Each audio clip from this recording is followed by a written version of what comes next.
dans ce nouvel épisode de notre série. Aujourd'hui, nous poursuivons notre voyage en France à la découverte de ceux qui ont consacré leur vie au service des autres. Pour cette étape, nous nous rendons sur la côte ouest où des pasteurs retraités ont choisi de vivre leur retraite. Et nous posons nos valises à Royan où nous allons découvrir la vie de deux pasteurs retraités qui ont choisi la douceur de la côte ouest pour vivre leur retraite. Et tout d'abord, Symphorien Chipanda, qui a exercé son ministère dans de nombreuses régions de France, ainsi que Pierre Cochet, ancien aumônier militaire et pasteur à Paris et à New York, maintenant installé à Royan depuis une dizaine d'années. Ils nous expliquent aujourd'hui les raisons qui les ont poussés à s'installer ici et les avantages qu'ils trouvent à vivre dans cette belle région. D'abord, on ne connaissait pas cette région, encore moins Royan.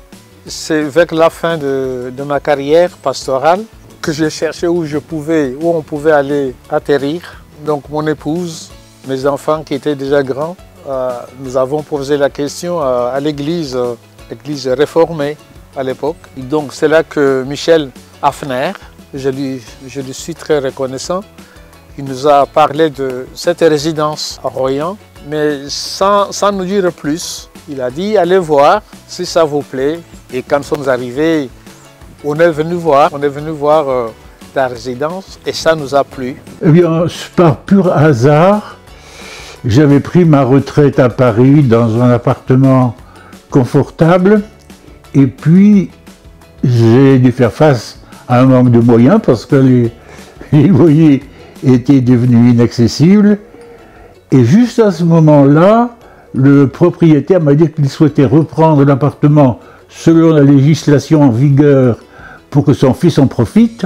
Et au même moment, j'ai vu dans Réforme, je pense, ou dans un courrier en tout cas de la fédération, j'ai vu qu'il y avait des appartements en location. J'ai sauté sur le premier et c'était Royan. Je n'avais ni de près ni de loin d'attache avec la côte atlantique, mais bon, une pure coïncidence.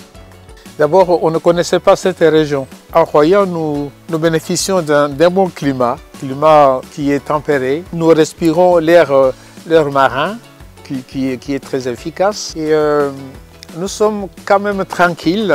Le quartier où nous sommes, il n'y a pas de bruit. Nous avons des voisins qui sont assez sympathiques.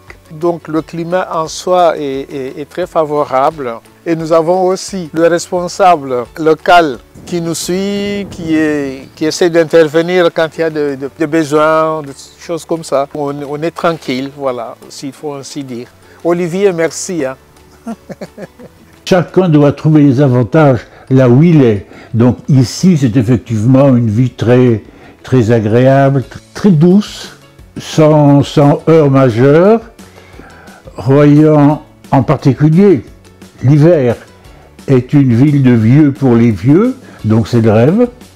J'aime bien être ici, c'est une ville qui est très bien tenue, bien dans la propreté que dans les rapports avec l'administration.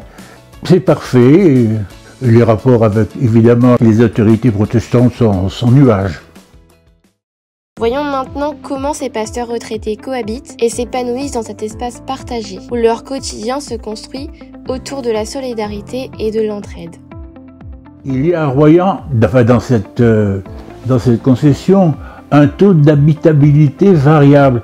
C'est ainsi qu'à l'étage au-dessus, il y a déjà eu 2 occupants. Dans la première maison, 2 occupants à l'étage. Il n'y a guère que Chipo et moi qui soyons ici depuis, pas le tout début, mais depuis longtemps. Donc je n'y trouve que des avantages parce que c'est toujours un risque à courir entre une intimité trop proche, trop présente, qui devient vite pesante, ou l'indifférence dont on taxe les personnes âgées. Je crois qu'on arrive à trouver, en tout cas Chipo et moi, son épouse bien sûr, ont trouvé le bon usage de la vie en commun. Quant aux autres, pour l'instant, il n'y en a pas.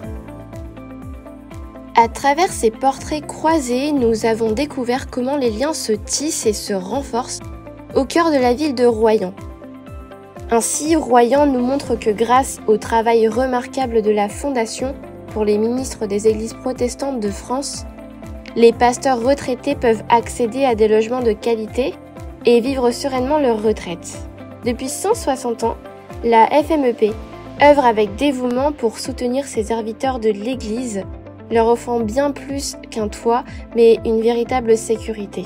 Et puis là, entre parenthèses, je peux signaler cette dimension humaine de l'Église, l'Église qui essaye d'accompagner ses ministres.